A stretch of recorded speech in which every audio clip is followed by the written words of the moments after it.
1972 census తర్వాత అంటే దీని తర్వాత మనకి ఆల్మోస్ట్ 25 సంవత్సరాలు పెట్టలేదుగా. Almost 25 years, 30 years almost there was no delimitation commission. ఎందుకని? చూడండి. 42వ రాజ్యాంగ సవరణ చట్టము 1976 హాస్ ఫ్రీజ్డ్ లోక్‌సభ మరియు state legislative assembly seats for 25 years. అంటే టిల్ 2001. 42వ రాజ్యాంగ సవరణ చట్టం 1976 ప్రకారంగా 25 సంవత్సరాల వరకు లోక్‌సభ మరియు అసెంబ్లీ యొక్క సీట్లని ఫ్రీజ్ చేశారు. పెంచొద్దు అని చెప్పారన్నమాట. బానే ఉంది. మరి 2002 తర్వాత చేయొచ్చు కదా!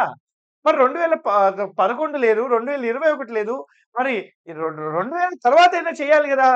ఎందుకు చేయలేదంటే సార్ 84వ రాజ్యాంగ సవరణ చట్టం. 84వ రాజ్యాంగ సవరణ చట్టం ద్వారా రైట్ లోక్‌సభ మరియు స్టేట్ లెజిస్లేటివ్ అసెంబ్లీ యొక్క సీట్లు రైట్ ఇంకో 25 ఇయర్స్ అంటే టిల్ 2026 వరకు ఫ్రీజ్ అయిందన్నమాట.